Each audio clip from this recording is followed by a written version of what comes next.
7:01 p.m. Robert Romer, Here. Austin Groner, Here. Michael Lau, Here. Michael Gore, Here. James Barr, Here. and I don't see Eric present as of right now. Well, let's wait a couple of minutes since he's a key connection here. Well, Kristen?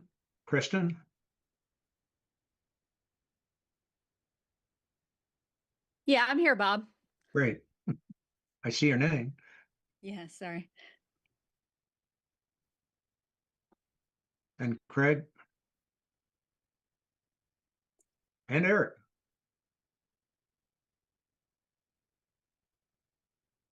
Yeah, good evening, Robert. How are you? This is Chris. Good. Thanks for joining us. And Kristen as well. And Eric, we expect.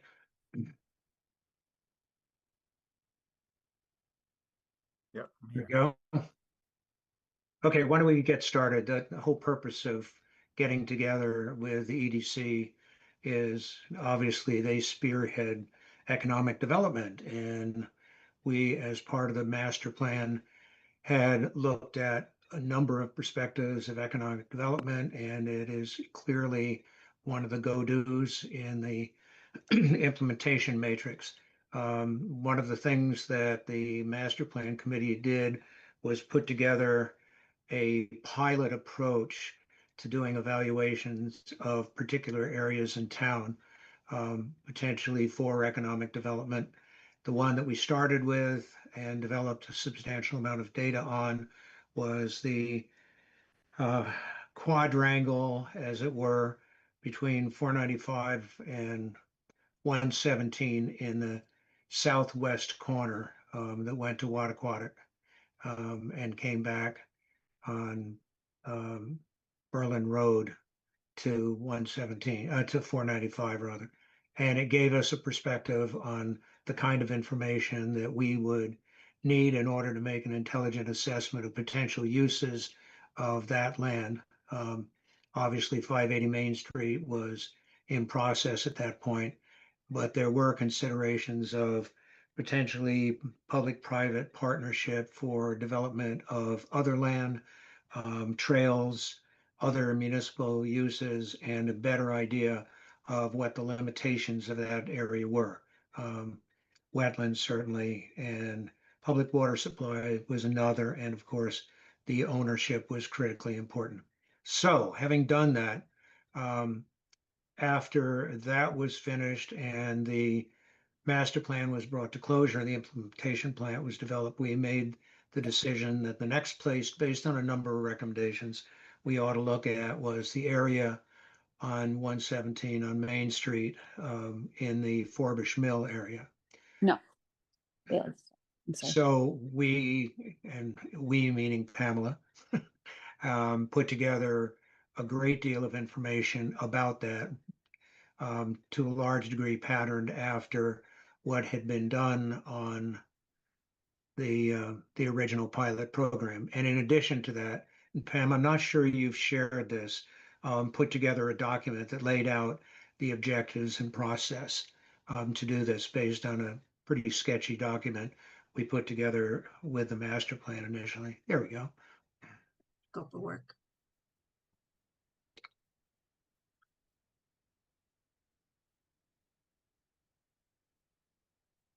So Pam, do you want to just give a brief overview of that document?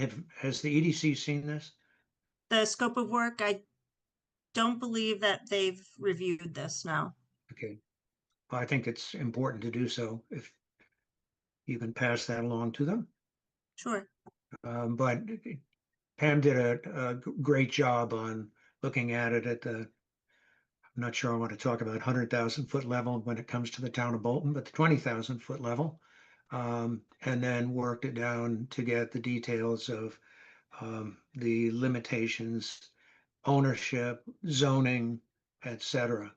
So what we have now, which I do believe you have seen, is the use table, which is not only a use table with each individual property, but there are a series of graphics of maps addressing a number of the issues and limitations, um, and I would say opportunities, frankly, that are associated with that particular area.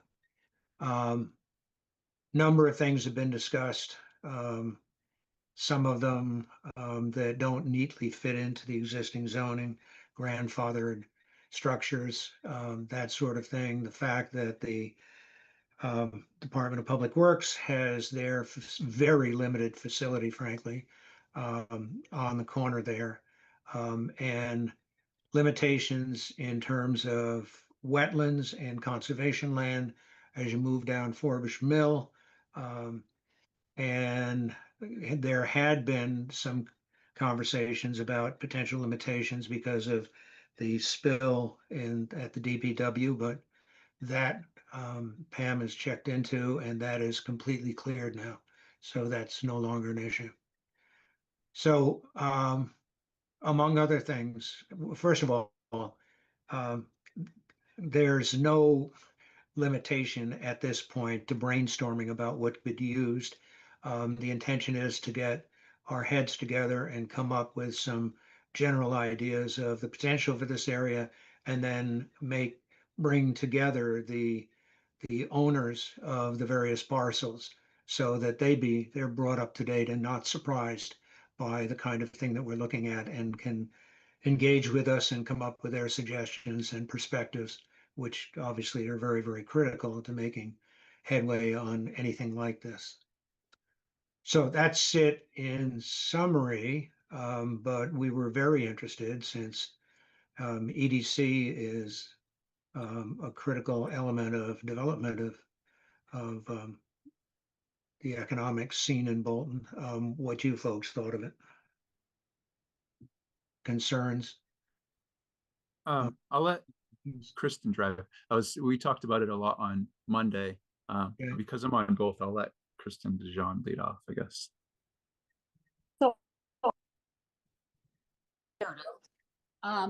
And he, kind of had a similar idea. I can pull up some of his comments. Are we specifically talking about the rotary corner right there where he owns a business and the DPW? Yeah, but- Are we specifically talking that area? Well, and further down Forbush, Further I'll bring down? it- Yeah, and further down Okay. Main Street. Kristen, can you view the screen, or are you limited to your phone? I'm Actually- limited to my phone. I apologize. That's okay. We shared a map on Monday, and then it's on the screen tonight.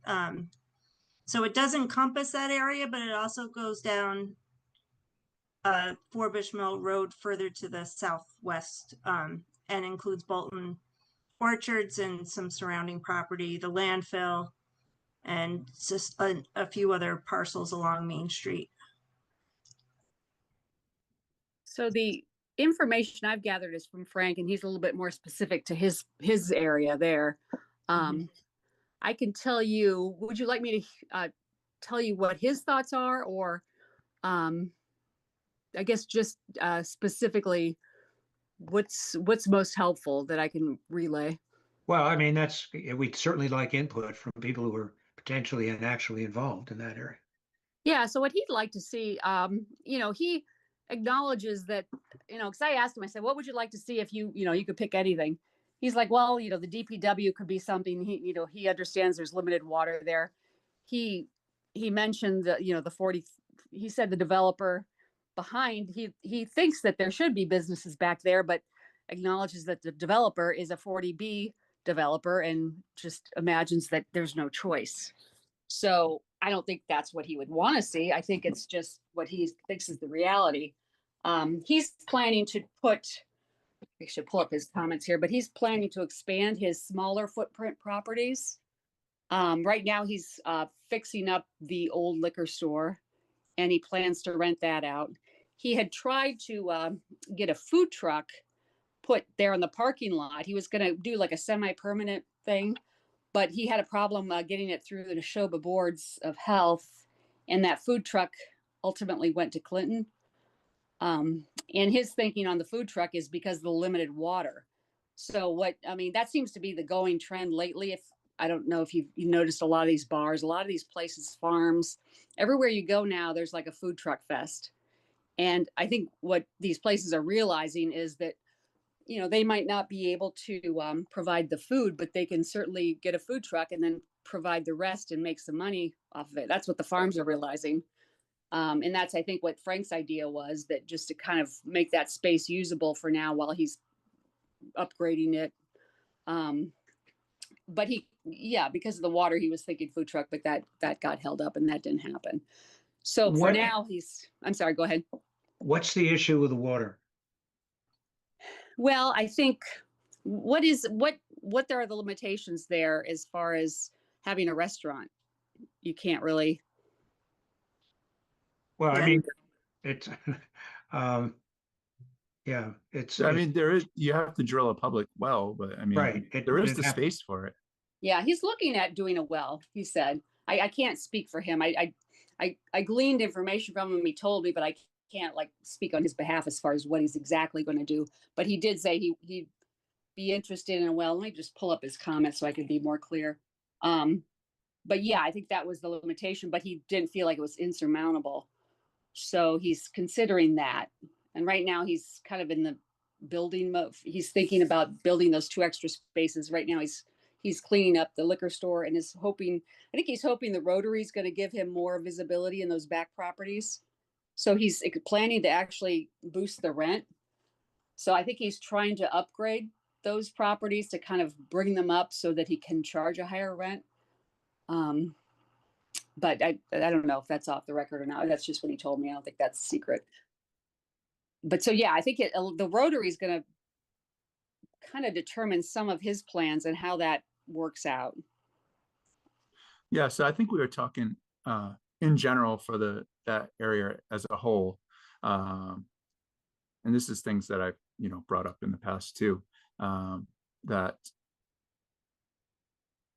allowing for the maximum of uses and taking away some of the restrictions, such as, since there's classic pizzas on a small lot, not going by the minimum for business zone properties, not going by the minimum 1.5 acre. If we just use the 20% coverage, so if you have 1 acre, 40,000, you should be able to get an 8,000 square foot coverage on that particular lot. But what we were hoping is, since we're planning the future, the land behind the land behind DPW, the DPW, all the businesses that are currently there, all the way back into the solar panel array, because the lifespan of that's only another 10 or 15 years. Is I think it would be great to create a zone where you allow for shared infrastructure. So, for each one of these businesses to come up, like Frank was saying, there's an issue with a public well, but if we could come up with a zoning district that, shares a public well, kind of shares infrastructure. I mean, I'm really thinking at a high level of how we can develop this land. So if we come up with this, business zone, some type of condensed business zone, where you allow for all the landowners to share, not have to have all their own Title V and their own public well, to share all the infrastructure, share parking, it makes developing more palatable. Otherwise, Frank Patterson at 626, I mean, he put so much money into his septic and his well. Not everybody's going to be able to do what he did. So I think as a planning board and the EDC, we got to be thinking not just what can we get in this year, but how do we set this entire area up for the future, so we can have a bunch of businesses. One thing, Amy Belowitz, who isn't present, she's a realtor, she hears from people all the time looking for 1,000 to 5,000 square foot spaces, which doesn't necessarily exist in a desired location. I mean, if there was a way to, like I said, gang all these properties up and allow them to allow them, all these smaller businesses to share infrastructure. I understand that that would probably create some government body in town, like a water sewer district, and there'd have to be a commissioner of some sort. But if there was a way to do kind of like a, maybe the town didn't have to completely fit the bill, but we set up the zoning so it allows for private people to build that type of infrastructure, and then maybe the town manages like the assessed area, the zone, and somehow basically it's like a condo association for businesses. Yeah, I mean, but that wouldn't have to be provide municipal oversight. That could be handled Right. very well on a private basis.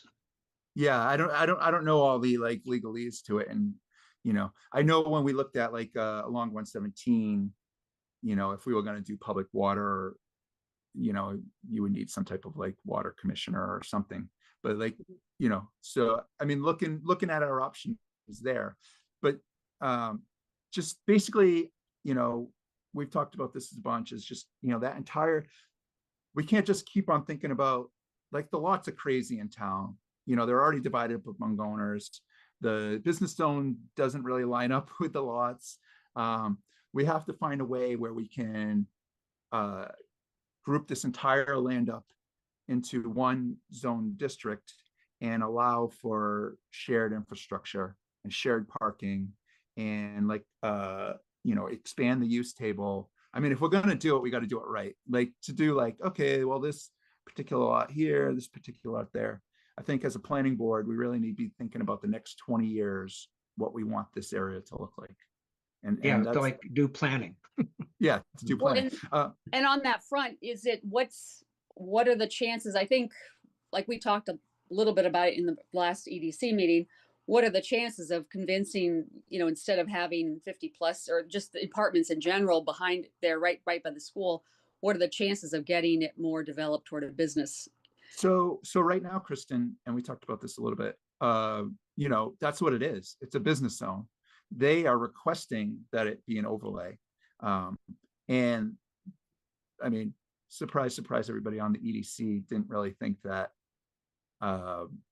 apartments in one of the few business zone, properties, we didn't think it was a great idea. Well, it seems like that's the only, it's right, that's the only buildable. It seems like if you look at Bolton, there's literally, you've got, first of all, you've got built-in high school students right there. So you've got the one place where a business could actually be viable. Classic Pizza is an example. I don't think if Classic Pizza were just in the middle of a barren highway, it would do nearly as well as being across from a high school. And the same could be said for businesses like a coffee shop where kids can go do homework. Or when we had the parents talk to us about what they'd like to see, it was coffee shops. And this is, I'm talking like behind, either way, in that general vicinity. Now that it's more walkable, presumably once the rotary's set down and there's walking spaces, like actual crossing areas, it'll be safer. And in that case, the kids can go have coffee. So the parents all said, when Frank asked me to put out a questionnaire for the parents at the high school, and we got actually a pretty good response, for just a Facebook, and we got probably 20 plus responses, and it ranged from coffee place, hangout place, hair salon. What were some others? I can pull it up.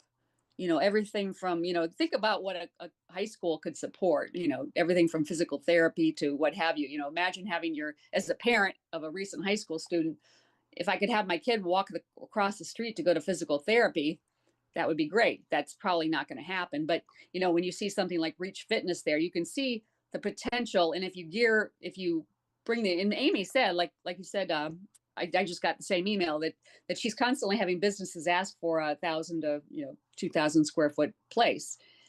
So some of those properties back there could be sort of properties almost geared toward that age group. The teenagers, teenagers needing to walk across the street.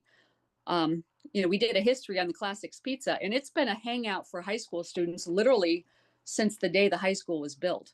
And literally, I have people from 1964 saying, "Oh yeah, we hung out there." And why not? It's across the street. So I think I think that's part of the reason that the idea of apartments, and what doesn't matter if they're 40 plus or any age apartment. First of all, we got Neshoba Alta down, Alta Neshoba down, building a ton of them. And then secondly, if you put an apartments in behind there, behind the DPW section, they're going to be there for the next 50 years. They're not going to go anywhere. So it's like you've just taken your last buildable spot that could actually be something of a business nature, and you've just lopped it off. And so the only thing you're ever going to have there is classic pizzas and, Frank's shops, which are fine, and they support the high school, but they're not going to have a bigger area, and I think the question is, in the future, are we better off with all those apartments, or can we bring in businesses that help bring down the taxes? So that's the question. And if you have to say no to the builder, what happens? What can you say no? And does he just sell it off to a business, or how does that work? And the other thing that Frank brought up was that there's an issue with the septic restriction at the DPW. And he said he'd be interested in the DPW property or the developer behind the DPW property, but they're only of value if the issue with the septic restriction is lifted. But I don't know what that means. So Maybe he was talking about, like, and Pam said on Monday that there used to be a water restriction, or like it was a Superfund site at some point, wasn't it? But now it's cleaned up, or it's No, it wasn't tested a clean. No, it no, wasn't a just Superfund site. It Oh, was a okay. spill, Yeah. Okay. It a was fuel spill. A few, Yeah. yeah. So it was nothing major. Yeah. So Well, Cost us Frank's- a lot of money, but other than that, yeah, Yeah. I pulled up Frank's notes, and he says ideally businesses would be great behind DPW, but the developer is a home builder and does a lot of 40B residential projects too. yeah. Logistically, the DPW property is only of value to the developer behind me or across the street due to the septic restrictions. So I don't, Bob, you probably know more about that. He might not know. I mean, maybe he's I just think saying the there's well no and the septic. yeah, septic, I'm not sure what he's talking about. the well and the Yeah. septic at DPW don't meet current Title V restrictions. I believe they're too close together to satisfy the setback requirements. Yeah, I mean that's too small picture, I think. I think Mhm. coming into town from the west, you don't want to see the DPW there. It goes without saying, we want to, that needs to be moved. It needs to be moved because they need a new facility, and that, property doesn't really fit what they need anyway. But also, it's kind of like the gateway to Bolton, and it's, you just see, like, a DPW coming in. It should be, a nice green, like something that's inviting, that you want to walk in and park, and there's, multiple shops, and that's what we have to envision and get to, I think. Well, Yeah, and especially Randy would agree with you on that. I mean, Yeah. he really feels horribly constrained in that area. As he has pointed out to me on a number of occasions, DPWs make terrible neighbors, and he doesn't want to be in a position where he's adjacent to any residential development or anything like that. So I guess part and parcel of this is, yes, you're absolutely correct. The DPW needs to move.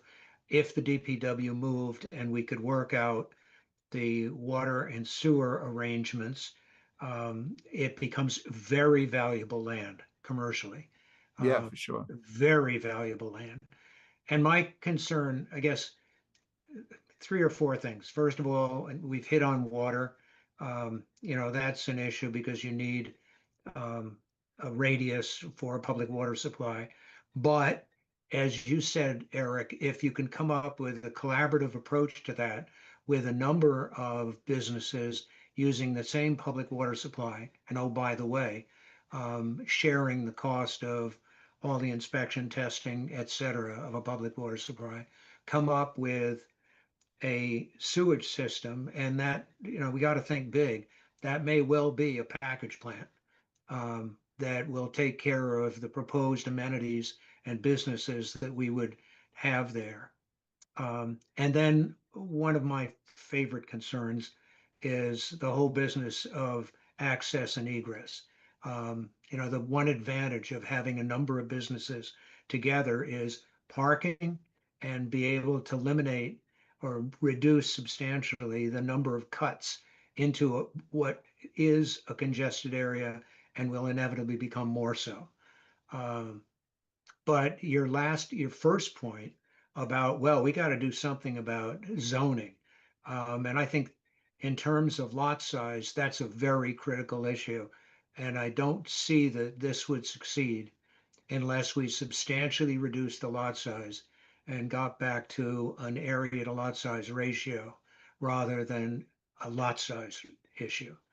I don't think you Yeah. could build a collaborative commercial arrangement the way we have it now. Oh, yeah, for sure. I mean, like, it doesn't make sense for businesses to have a minimum lot size. I mean, you Right, want businesses to be close together. exactly. Businesses don't need to be spaced an acre and a half apart. It just doesn't make No, sense. You want to park and walk to whatever the hair salon and pick up some food, or whatever you're going to do.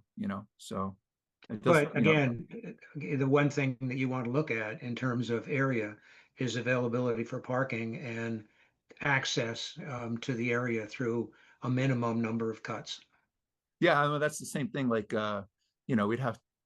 I think we did the parking bylaw. We updated it maybe, I don't know, 5 to 10 years ago. It's probably more like 10 years ago.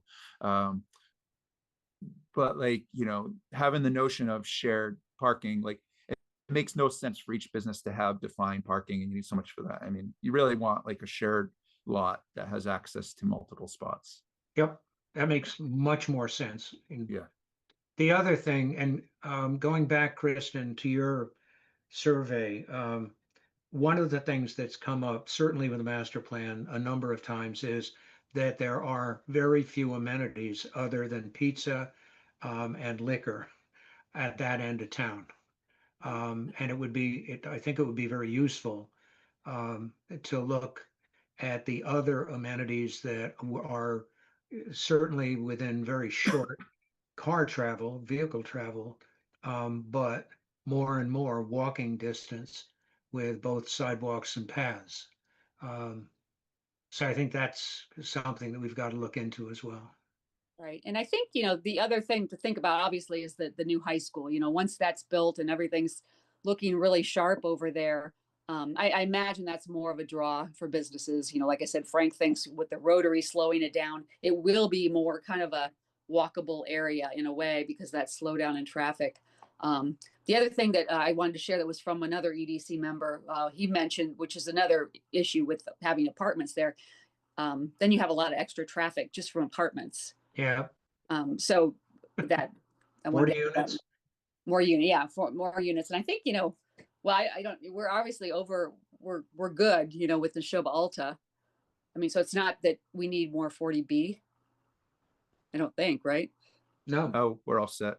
Yeah. we're all So, set. I Yeah. mean, it's understandable. I mean, Stowe's going through issues having to get this in right now, and it's causing, it causes friction wherever you go. But now that we are past that point, then we don't have to be like forced to put in, cram in a bunch of apartments right across from a high school where and I think again, it's the only buildable land that I can see that actually has a customer base.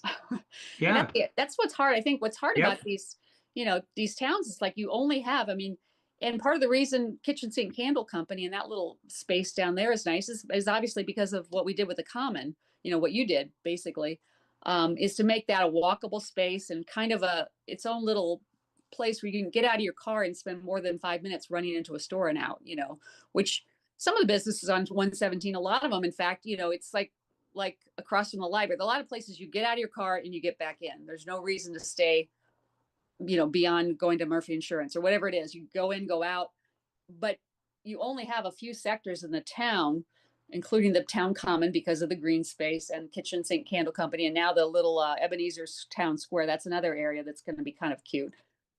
But other than, the Bolton Bean area, there's literally we have 3 of those spaces in the whole town.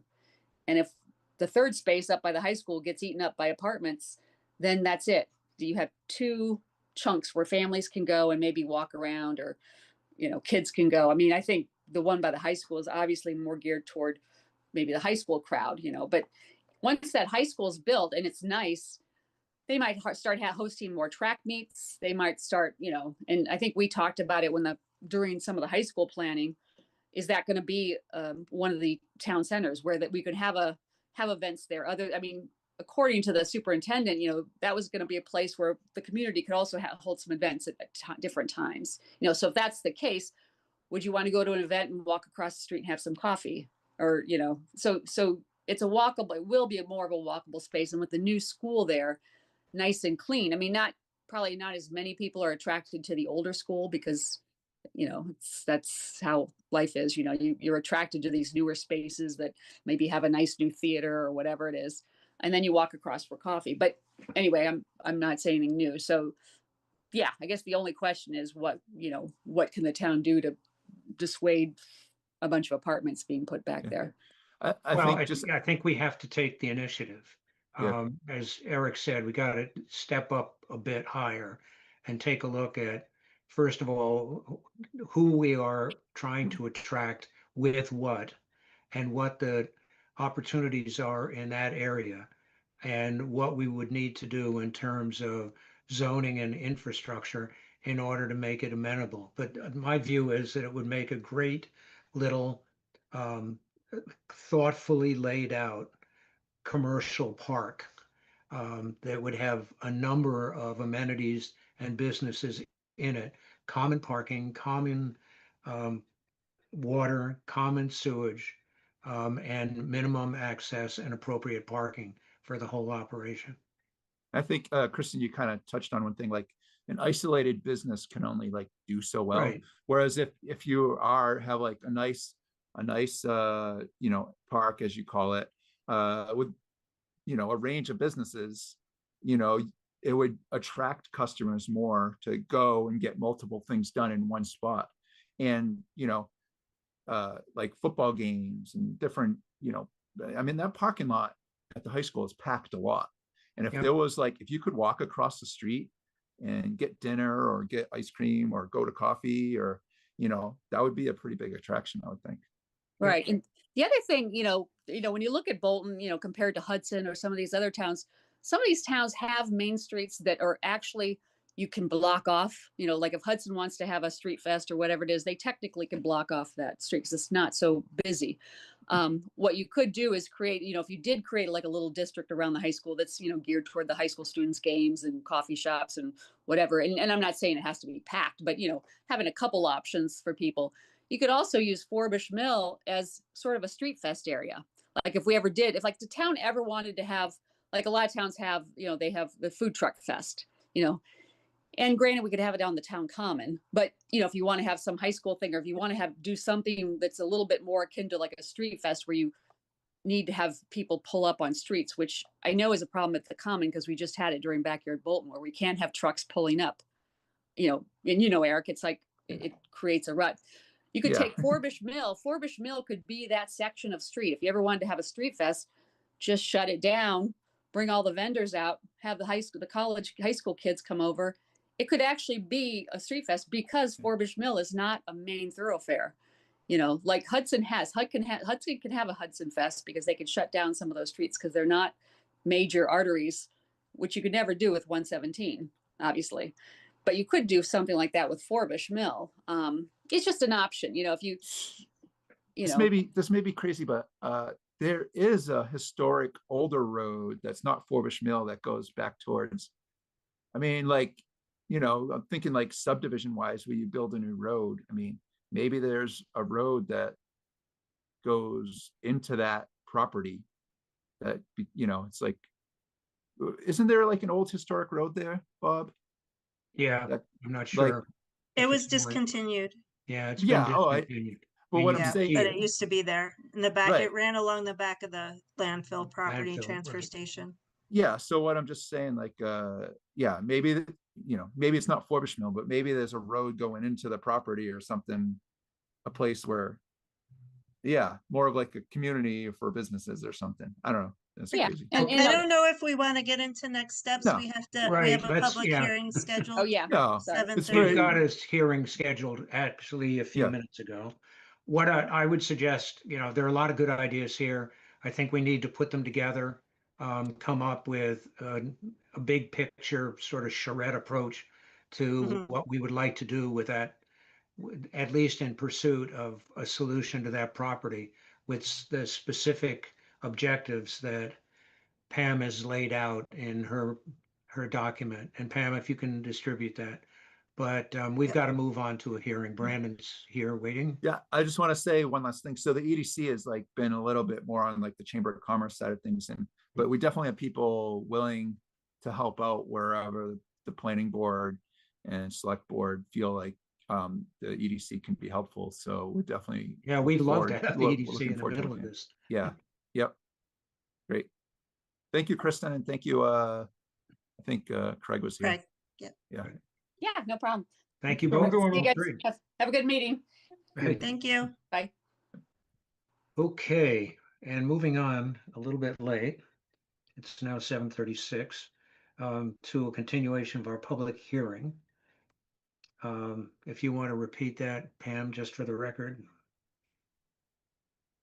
Repeat the special the permit. Wattaquatic Common, you're opening a continued public hearing for the common driveway application for a special permit on Wattaquatic Hill Road. That's correct. Just for the record, I'd like to know Eric Nyland has missed 2 hearings, so he's not an eligible voting member for this filing. And Michael Lau will be acting as a voting planning board member. So welcome, Brandon. Sorry Good about the evening. delay. No, no problem at all. Interesting. So Pam, you had summarized the outstanding issues and concerns both by, well, in terms of the permit as well as issues associated with certainly the inclusive zoning. Yeah, at our last meeting, since our last meeting, we've received the peer review from Haley Ward, and I believe there's a representative here to discuss any questions you have regarding their report. That was mostly related to their stormwater calculations and their stormwater treatment system. And then there were kind of 4 larger issues that were outstanding after our last meeting. One was the inclusionary zoning issue. The other was that we were awaiting an erosion and control plan. The third was HOA documents, which would outline maintenance of the common driveway as well as the stormwater system. And then the fourth was the fire cistern. They're over 1,000 feet from a local fire suppression source. So they're either required to sprinkler the systems or provide a cistern. And I believe the applicant has discussed this with the fire chief. And he is amenable to discuss either option pending his approval. I believe the intent of this development is to be sold to a developer after it's permitted, and he'd be willing to accept that as a condition and work out the preferred option with whoever develops a property.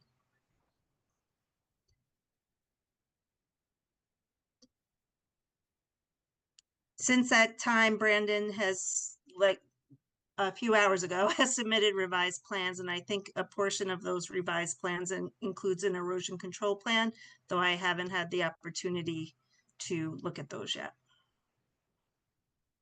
Are those If you up want, on? I can kind of recap some of the changes that we've made and address some of those issues. Please do. Okay. So the applicant did get a chance to catch up with the fire chief, and basically we are 1,000 feet away from source to fight the fire. So we pretty much have 2 options. One would be to provide sprinkler systems within the homes, and the second would be to provide a fire cistern. We've obviously done a number of subdivisions with a fire cistern, usually just given the cost of those. The alternative that I think at this point, without having a developer in pocket, would be to just put a condition that the individual homes would have fire suppression systems within them. You start getting into a fire cistern, they usually, it involves drilling a well. I believe Bolton is a 30,000 gallon structure. So for this number of homes, it kind of becomes not infeasible, but I think the better alternative would just to do units within the homes. In terms of the plans, we obviously did receive comments from both Pam, town planner, as well as Haley Ward. I've gone through all of those comments, and just today we submitted updated plans as well as a comment response letter that goes through each one of those items and just how we addressed it. I can quickly kind of just recap some of those specifics. One of them was regarding, we had two separate easements. One was an access and utility easement for lot 5. If you remember, the last time we met, we went with an alternative plan to put lot 1 and lot 5 on a shared driveway, as opposed to lot 5 being served by the common driveway.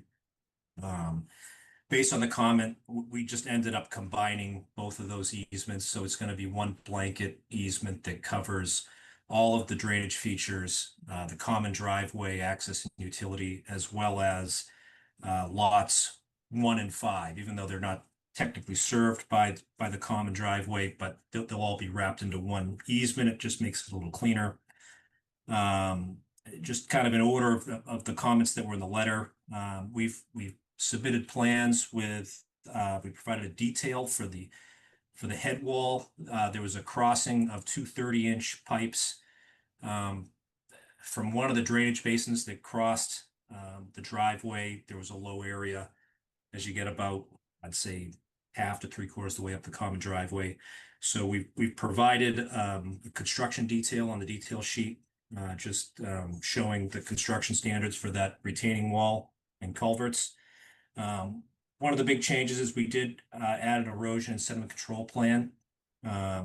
We've provided on the grading and drainage plans, we've included locations for the erosion sediment controls themselves, but we also added a sheet that kind of goes over not only the inspections and maintenance on the drainage system, but it also covers temporary best management practices during construction, different phasings for the cuts and the fills,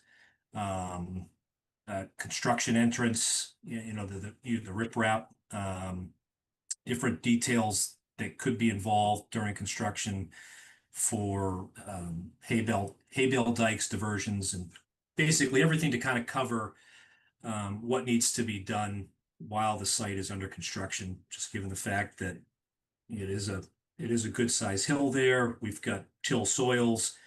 We just want to make sure that there's plenty of specifics on the plan to kind of cover that through and during construction. We updated the sign detail just based on the bylaw. Instead of, I think the initial detail just kind of covered the directions and locations for each home. The new signs include, if, for instance, if lot 2 is to the left, it indicates that, but it also indicates the lots and ultimately the house numbers that would be beyond that driveway. We updated a note, the site distance figure that was presented on sheet 8, called out a design point for the site distance. We just specified that design point was calculated from 5 feet back from the edge of pavement and 3.5 feet up from the elevation at the road sideline. Soil testing information was added to the plan just to show there's been over the years quite a bit of soil testing that was done for the creation of the lots. That information was used for the drainage design, so that was added.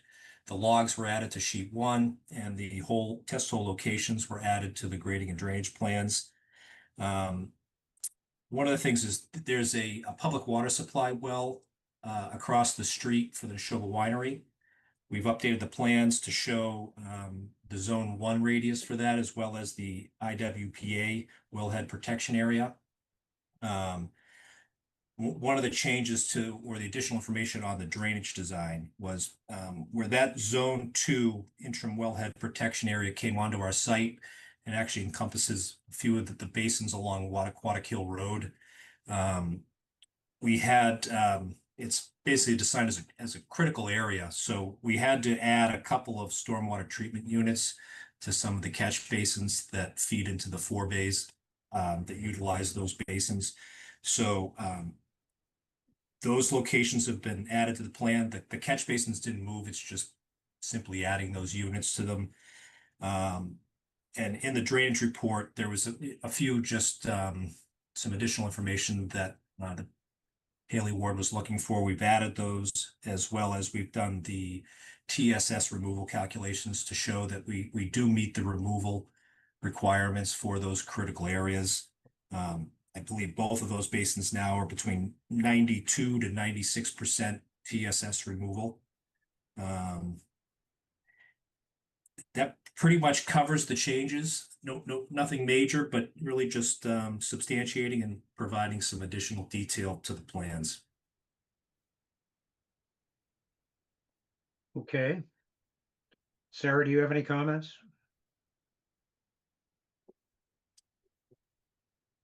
Comments, but if you would like to send what You haven't seen it yet, Bren right? submitted over, I can review those. Yes, I'll share that. It was a Dropbox link, Sarah. I'll forward that over to your office. Great. Yeah, I believe you sent it to Anne before and that works. Okay, great. So that's, what do we have outstanding beyond that? First of all, we could clearly we have to review this. Right. And then we have the issues with the inclusionary zone, which Pam, perhaps you could explain in more detail where that stands. What was in the bylaw originally, what is in the bylaw, and more importantly, not in the bylaw now? Yeah, in 2003, the town of Bolton adopted an inclusionary zoning bylaw, and it was still the same standard. So there was, if you divided property with 8 lots or more, you were required to provide an affordable unit or payment in lieu of. So that was approved in 2003, and these property was divided in 2005 through the special permit for the backland lots, and also the common driveway special permit was approved. Part of that common driveway special permit incorporated a condition that the property must comply, development of the property must comply with the inclusionary zoning requirement. It didn't specify how it complied, whether it be construction or payment in lieu of. At that time, there was a requirement for payment in lieu of to consist of $200,000 with a 3% inflation rate annually until either the payment was made or the unit, or if the unit wasn't constructed. But since that time, that 3% and $200,000 base has been removed and is no longer in the current inclusionary zoning requirement. But it would apply, and it was referenced in the old planning board hearings. So you want to talk a little bit more about what the current approach to that is in terms of the value of the structure that is now required? We're no longer talking about a base of 200K plus 3% inflation per year, but it's a different metric now. The payment in lieu of is calculated by utilizing EOHLC's affordable housing calculations. So similar to the methods that were utilized in Alton, Neshoba, or any of the 40B developments, and Tadmore subdivision as well, use a percentage of our area median income for a 4-person household, and you work that back to determine the sale price of the home. Our bylaw specifically references 70% of the area median income, which isn't uncommon in 40B developments, so that there's a range to the minimum and maximum incomes that would qualify for the affordable units. And Pam, that would be per unit, I think you said, per 4 bedroom. A not 4-bedroom, but a 4-person household. So there's the incomes as set by HUD are divided by household, so it's adjusted based on the household size. And so a one person is the lowest, and then it slightly increases as the household size increases. Got it. And so the last development this applied to was the Goose Pond Path Tadmore subdivision. We calculated that they provided a security agreement with a condition that they construct an affordable unit in a different location. We determined that security be based on the sale price of an affordable unit. I believe it was before the new income guidelines. They're usually released in April, May of every year. So I believe that was before the 2025 guidelines were released, and that was calculated to be about $244,000. Just to give you an idea of where we currently are with the affordable sales prices.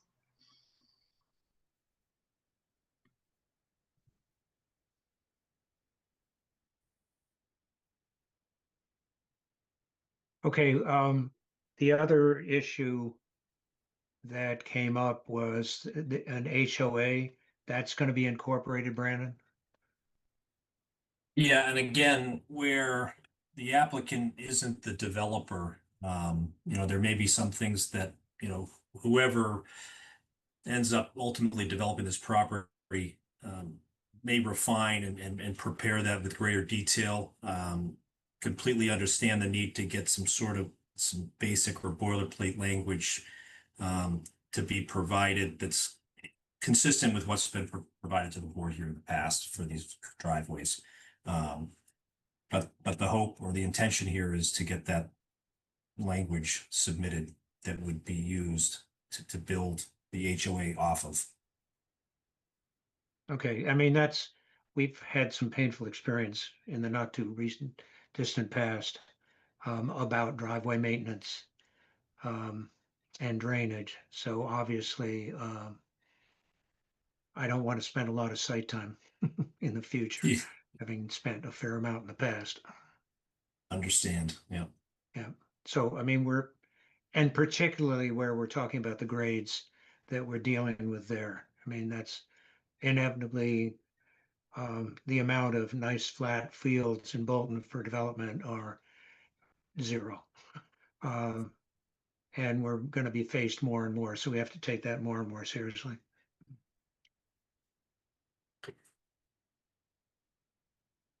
Pam, anything else? I'm sorry, Brandon? No, I was just gonna say, yeah, and my understanding, the last conversation I had with the applicant was, we actually, Pam provided us with some of those examples, and he was gonna work up a document that will be submitted. Okay, that'll be good. Anything else? I think that covered it, and we'll want to continue this, I believe. So do I hear a motion for continuance?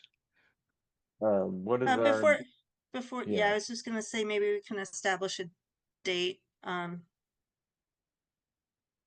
Well, Brandon, when do you think you'll have what you've said you will have?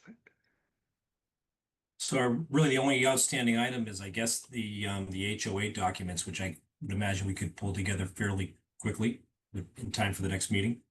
Okay, And just to be clear on that, like, so you guys are okay with the HOA documents at this point, right? Yes. Yeah, right. Because I mean, I think to Bob's point, I mean, my fear with when I see a development like this is that, you sell off the parcels and the developer sells a lot to this person, a lot to that developer, and then we have three different developers all doing it, and everyone's saying, no, it's not my responsibility. So the board is very, like, as Bob said, we are painfully, we've had to deal with the situation a few times, and we won't be put into that position again. So, Nope, completely understand. okay, great. so So it I looks mean, like part of the oh, language sorry, in Bob. the HOA has to be succession. If it goes off to other people, other developers, other homeowners, that we have a very, very good document that stipulates exactly how that's going to be handled. Yeah, typically in the past, these have been drawn up where obviously the responsibility is divided up by percentage by the lots. And typically it relates to, if a certain lot had, utilizes a larger portion of the common driveway, there's usually a higher percentage contributed, but it covers everything from we've submitted a operation and maintenance plan on the drainage, so there'll be things that need to be done with that in terms of mowing of grass swales and basins, but it also covers things, like the snow removal and replacement of drainage structures in the future. Okay, and as is typical, the HOA agreement, of course, goes with the land, right? Correct. Okay. Do we have a date, Pam? Our meetings for October are the 8th and 22nd. Brandon, your thoughts on that?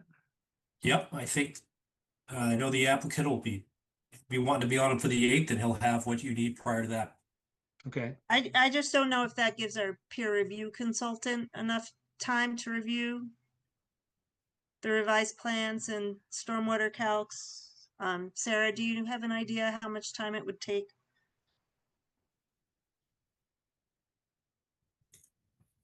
So the 8th is, I can take a look at it by the 8th. If you're able to get it over to me, to my company by tomorrow. Sure. Yeah.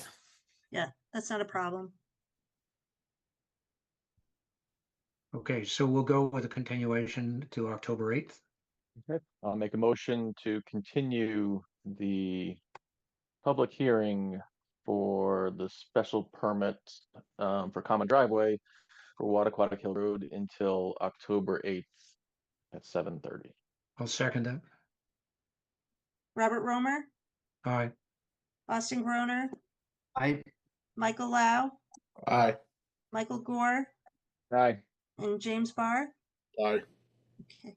The public hearings continue to October 8th. Great. Thanks, Brandon. Thank you. Yep, thank you. Have a good Sarah. night. Thank you. Thanks, Sarah. Okay, moving on to our last agenda item, the review of minutes. I assume everybody's read them. I like the spelling of justly. I'm sorry, I couldn't. I like the shade at Eric showing up late in the public record for all time. etched in stone. Actually, you should note when I show up on time. It'd be easier, yes. More I efficient. will make a motion to approve the planning board minutes from July 16th, 2025. Second. Robert Romer, Aye. Austin Groner, I Michael Lau, Aye.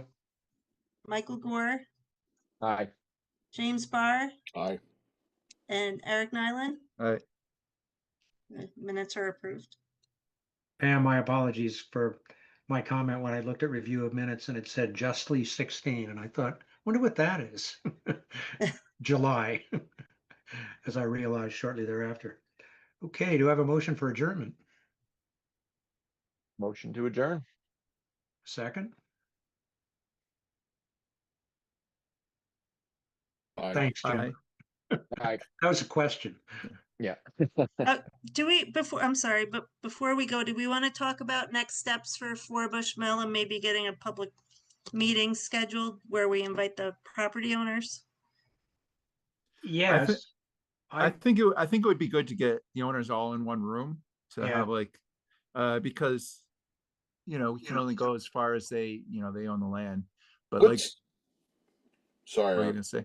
Well, I was just gonna say, let them know our thinking of what we're thinking of this area long term as like, not just piecemealing it, because I mean that's typically what we do in Bolton. We do the bare minimum and piecemeal things, but like, how can we move this in a much bigger scale forward? I think we have to, among ourselves, have a further conversation with the EDC and with the kind of things that we talked about tonight, outline that perspective on what we view it, very big picture, without getting into demarcation lines or anything else, and the objectives of rezoning to make commercial more appropriate, the idea of having common facilities, water, sewer, access, parking, and the types of businesses that we think might be attracted to that particular area, either for the students and parents and visitors to the school, or to a number of people at that end of town who kind of miss having walkable amenities in their area. So I think we need to have a little more conversation on that, get our act together in order to present the big picture, and then ask reactions to that by the individual landowners.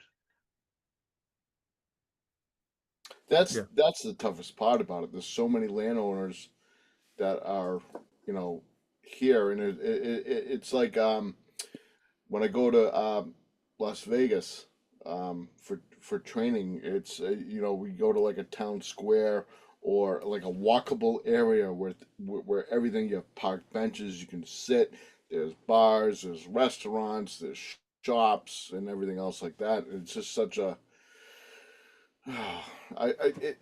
it's almost like what I would love to have seen up in Highland Common, where all right, you park, you go to the store, and that's it. There's no walkable areas. Well, I think in a small, that's a great idea. I think that's what we're looking at, frankly, in a much smaller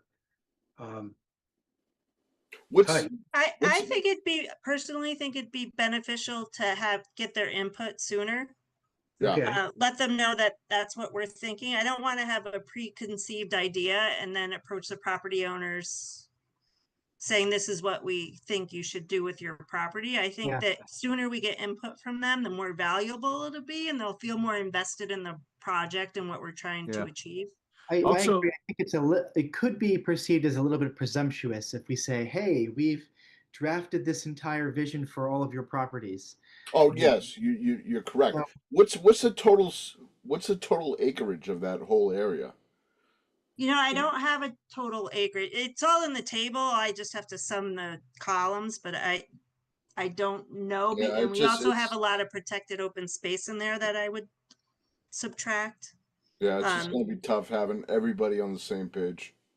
But Austin, getting back to your comment, I don't want to be presumptuous. I want to say at a very high level, these are some of the objectives Yeah. and Yes. some of the things that we thought about and some of, our perceived advantages to doing this kind of thing. Now, what do you think? And what are your suggestions? mhm. You know, I think that's the perfect level. So I Yeah. think we outlined the grand vision here just in terms of ideas, right? Yeah. We're not planning anyone's property for this, No. that, or the other, but we need to get their input first and foremost. And as far as having additional conversations, I think most of us are already in agreement. I think a lot of the things we discussed tonight are right on the money. I thought the conversation was fantastic. So what other conversations do we need? Do we need to put something together to then approach? Yeah, I think that's what we need to do. We Okay. need to put something together that reflects what the conversations we've had, and then invite the landowners to get together with us and say, well, at a very high level, here are some of the thoughts we have. What do you, as the invested landowners, think about this, and what are your suggestions? One thing I will say is, like, the feedback that Kristen gets from the owners, and the reason why the Tadmore owners were thinking about residential is because they're playing on a different playing field than what we're thinking that we would make available to them. Yeah. They're thinking they don't have infrastructure, that they're going to be an isolated business. So what they think can make it is different than if we open it up to a much more beneficial development. And I think you said, Bob, like, if we set the field properly, this their value of their property is going to go up much more than Oh, it is right now. dramatically. Eric, I have a question for you because you started. You were one of the people who started Backyard Bolton, correct? Yeah. So when you first started, like my wife was part of Backyard Bolton a couple of weeks ago. How is that grown in terms of like when it first started as compared to now? I mean, so this is like the 10th, 9th or 10th year, and it's gone from like 10 to 15 to like we stopped letting people in at like 50, basically. Wow. Okay. I mean, so, and we're getting interest from all over, and like there's people in town, and like, and we also make sure that we don't let so many people in that there's not enough money to go around. Right. So we Right. try to touch base with them, and that vehicle was more just like a community event where small in-home businesses could get together and kind of like the anti-Bolton Fair kind of kind of like low key get together. I think, and it's been really good. It's No, it has, and I'm thinking about like the food trucks, and it's because they had a problem with the water that we weren't able to get a food truck festival or no. whatever, and it went to Clinton. Oh, well, I That don't was know. I that don't was know a about that. permanent. Yeah. Yeah, that was a different. That wasn't No, for backyard. I know. I'm just Oh, saying. okay. Yeah. I'm just saying. It's like we should be able to do, you know, that stuff as well as This kind of food truck, I've heard this because I mean, I don't want to keep dovetailing the story and we were already adjourning, right. but like Right. I talked to Bruce from Slater's and saying like the sentiment is that it's impossible to get like a license for food trucks. But like that's if whoever doesn't know, whoever's listening, that's actually not even Bolton's responsibility. It's outsourced to the Neshoba Valley Health Board, which Right. is like, I don't know, 10, 15 towns that go to them. So, I mean, maybe as a town, we need to, if we know that people are going for a license, we need to like push it more. But Help them out. it seems like that office is pretty understaffed. Like for instance, they post a list of food trucks that are allowed to, basically if you're on this list you can set up shop anywhere, and like a couple years ago there was like 50 to 70 on there. This year there's like 10 or 15. No, there's And like 36 on there. okay, well like earlier in the year, so now there's more. Yep. Yep. Okay, but like I don't know, I feel like besides us kind of pushing that board, there's not tons we can do. I think we're maybe getting a bad rap as a town for that one. But it is the overall Neshoba Associated Yeah. Boards of Health area. And Yeah. having had experience with that, with the fair, the issue that was brought to me, which I had suggested get brought to the board, was that any food truck had to have a brick and mortar organization behind it. And there are a lot of very good food trucks that don't have that. Mhm.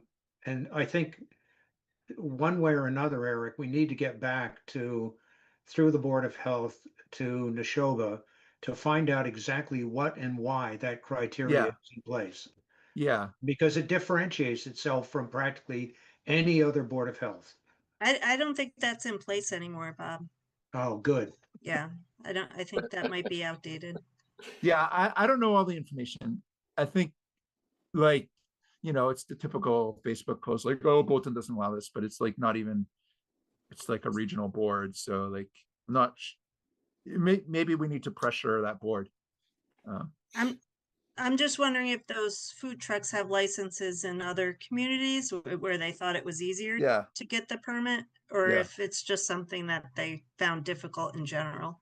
And I do think like the EDC and the planning board, this is one thing, kind of like as, a feedback desk, like how can we make things more efficient and better for businesses? That's one thing that we really need to work on, I guess. Okay. But I But it think would we be already interesting to adjourned. know if Frank said that he had problems getting a food truck in, Pam. Was he specific about that, or Kristen? I can't I remember. spoke to the food truck owner who wanted to locate on Frank's property, And he didn't need much from the town. He just needed a common vic license and a peddler's license from the state, and then the food truck license from Neshoba.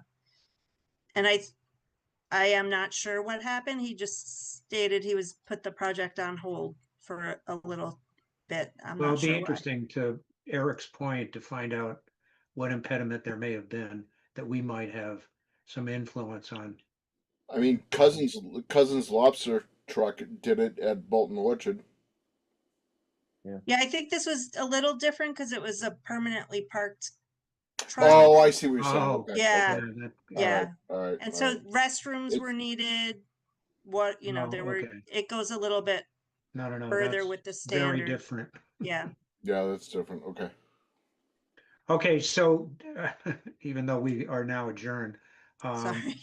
I think we ought to put together, Pam, you and I can work together. You probably will be able to do it easily on sort of a high level, the kind of things that we're thinking about, and then put together a meeting with the landowners and Okay. fairly shortly. You know, to Yeah. Austin's point, I think we figured out where we are. Yeah. I can kind of do an agenda and some info to present to them and run Okay. it by you and get input.